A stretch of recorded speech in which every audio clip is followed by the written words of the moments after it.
वैसे तो इंडिया में हर साल 2000 फिल्म बनते हैं, लेकिन कौन जानता था 1975 में बनने वाली फिल्म इतनी बड़ी हिट साबित हो जाएगी कि लोग इसे इंडिया के नंबर 1 फिल्म कहने पे मजबूर हो जाएंगे। 70 के दशक में ज्यादातर फिल्मों में विलन को माँ बहन का इज्जत लूटते हुए दिखाया जाता था, लेकिन गब्बर का किरदार विलन का परिभाषा ही बदल दिया। इसकी आंखें, इसकी हंसी और पत्थर पर बेल्ट घसीटने का तरीका इसे एक असली डाकू बनाती है। इस फिल्म को भारत की आइकॉनिक और सबसे बड़ी हिट फिल्म मानी जाती है, तो फिर इसे बेस्ट फिल्म फेयर का अवार्ड क्यों नहीं दिया गया? इस फिल्म के डायलॉग इतने जबरदस्त हैं कि आज भी कई सारे फिल्मों में इस्तेमाल किया जाता है, जैसे जो डर गया समझो मर गया। ये डायलॉग लोगों के जुबान पे चढ़ गया। तेरा क्या होगा कालिया, वही होगा जो मंजूरे खुदा होगा। लेकिन आज हम इस वीडियो में 15 अगस्त 1975 में रिलीज हुई शोले फिल्म की शूटिंग लोकेशन देखने वाले हैं, और साथ में ये भी जानेंगे कि बसंती का रोल सबसे पहले मुमताज को मिला, लेकिन ऐसी क्या मजबूरी थी कि उन्होंने इस रोल को ठुकरा दिया। गब्बर का नाम रियल डाकू से इंस्पायर होकर लिया गया, लेकिन वो रियल डाकू कौन था?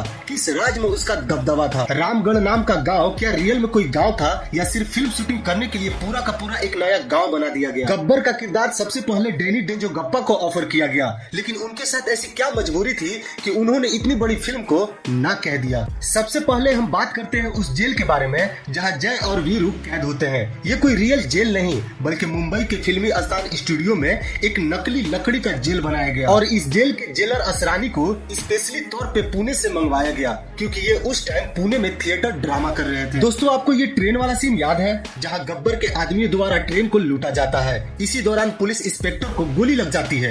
गोली लगने के बावजूद भी जय वीरू वहाँ से भागते नहीं, बल्कि उस पुलिस इंस्पेक्टर का साथ देते हैं और चलती ट्रेन के ऊपर फाइट करते हैं। इस पूरे सीन को रियल लोकेशन और असली ट्रेन के साथ शूट किया गया, न कि किसी स्टूडियो में। इस सीन को महाराष्ट्र के पनवेल रेलवे स्टेशन के पास शूट किया गया। डायरेक्टर ने रेलवे विभाग से एक ट्रेन और पूरी पटरी 50 दिनों के लिए किराए पे ले लिया था। इस सीन में कई ऐसे खतरनाक स्टंट है जिसे पूरा करने के लिए हॉलीवुड से 2 स्टंट मैन बुलवाए गए थे। इस फिल्म में जो रामगढ़ गाँव दिखाया गया, दरअसल रियल में ऐसा कोई गांव है ही नहीं, बल्कि बेंगलोर से 60 किलोमीटर दूर पहाड़ियों का क्षेत्र सूखा बंजर गांव रामदेवरा के पास बनाया गया। जैसे ठाकुर की ऊंची इमारत, पानी की टंकी जहां वीरू सुसाइड करने की नाटक करता है, जय यानी अमिताभ बच्चन का कब्र, गांव का घर, मिट्टी और घास फूस के बने झोपड़ी, मंदिर, दुकान और गाँव के बाजार का दृश्य, ये हर एक चीज बनाना काफी मुश्किल था, लेकिन आज डायरेक्टर राम येड़करे ने इसे बनाया भी और हमेशा के लिए इस गाँव को अमर कर दिया, जो आज के समय शोले हिल्स के नाम से टूरिस्ट पैलेस का हब बन चुका है। इस फिल्म में जो बसंती का किरदार है वो सबसे पहले मुमताज को ऑफर किया गया,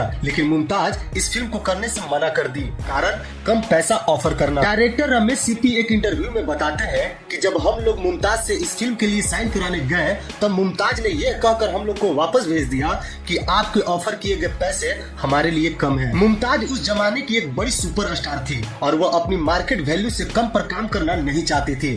इससे पहले भी वो रमेश सिप्पी की फिल्म सीता और गीता को करने से मना कर दिया था। गब्बर का नाम रियल में एक डाकू से इंस्पायर होकर लिया गया था। 70-80 के दशक में एमपी और यूपी के चंबल इलाकों में एक डाकू हुआ करता था जिसका नाम रियल में गब्बर था। जिस फिल्म को भारत का आइकॉनिक फिल्म कहा जाता है, उसी फिल्म को 1976 में फिल्म फेयर अवार्ड नहीं दिया गया। वजह, उस साल यश चोपड़ा के निर्देशन में बनने वाली फिल्म दीवार काफी हाईलाइटेड थी। शोले फिल्म को अवार्ड में नॉमिनेट तो किया गया, लेकिन अवार्ड दीवार को दिया गया। बाद में फिल्म फेयर को अपनी इस गलती का एहसास हुआ और 2005 में 50 सालों की सबसे बेहतरीन फिल्म का स्पेशल अवार्ड देकर सम्मानित किया गया। गब्बर का किरदार सबसे पहले डैनी डेंजोंगपा को ऑफर हुआ, लेकिन वह फिरोज खान की फिल्म धर्मात्मा की शूटिंग के लिए अफगानिस्तान जा रहे थे, इसीलिए उन्होंने इस फिल्म को करने से मना कर दिया। डैनी को गब्बर के किरदार के लिए इसीलिए चुना गया था क्योंकि उस टाइम डैनी स्थापित और लोकप्रिय खलनायक बन चुके थे। रमेश सिप्पी और सलीम जावेद डैनी की बॉडी, उनकी हंसी और इंटेंस लुक को गब्बर के लिए परफेक्ट मानते थे, इसीलिए यह ऑफर सबसे पहले उन्हें दिया गया। अगर आप धर्मेंद्र या अमिताभ बच्चन के फैन हैं, या शोले फिल्म आपको अच्छी लगी हो, या वीडियो देखते हुए आप यहाँ तक आ ही गए हैं, तो चैनल को सब्सक्राइब जरूर कीजिएगा, क्योंकि आपके लिए फ्री है, लेकिन हमारे लिए बहुत जरूरी है।